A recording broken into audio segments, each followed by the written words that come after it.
મિત્રો આજે આપણે શીખીશું સાયબર બુલિંગ એટલે શું.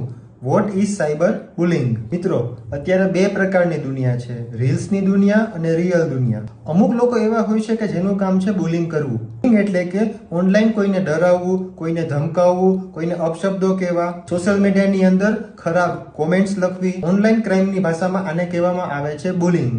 ઓનલાઈન કોઈ પણ ફેક એકાઉન્ટ બનાવી આ રીતના અપશબ્દો, કોઈને ધમકાવવું, કોઈને ડરાવવું અથવા તો કોઈને ગાળાગાળી કરે છે તો એનો તમામ ડેટા ઓનલાઈન રેકોર્ડ રહે છે. જો તમે ફેક એકાઉન્ટ બનાવીને બુલિંગ કરો છો તો એક પ્રકારનો સાયબર ક્રાઇમ છે. જો મિત્રો તમારી સાથે પણ સાયબર બુલિંગ થતું હોય તો એવા એકાઉન્ટ્સને આપણે સૌપ્રથમ તો બ્લોક કરવા જોઈએ. આનાથી બચવા માટે તમે તમારા નજીકના પોલીસ સ્ટેશનમાં પણ ફરિયાદ કરી શકો છો. જો કોઈ પણ વ્યક્તિ સોશિયલ મીડિયામાં અશ્લીલ પ્રકારનું કન્ટેન્ટ પોસ્ટ કરે છે, આઈટી એક્ટ 2000 ની સેક્શન 67 મુજબ તમે એની ઉપર ફરિયાદ ફાઇલ કરી શકો છો. જે સેક્શનમાં 3 વર્ષની સજા અને સાથે 5 લાખ રૂપિયાના દંડની જોગવાઈ કરેલી છે. કોઈ પણ પ્રકારનો સ્કેમર તમારા પર્સનલ ફોટોસ કે વિડીયોઝને સોશિયલ મીડિયામાં વાયરલ કરી રહ્યો છે તો આઈટી એક્ટ 2000 ની સેક્શન 66E મુજબ તમે એમની વિરુદ્ધ ફરિયાદ ફાઇલ કરાવી શકો છો. Stay safe, stay protected. Thank you.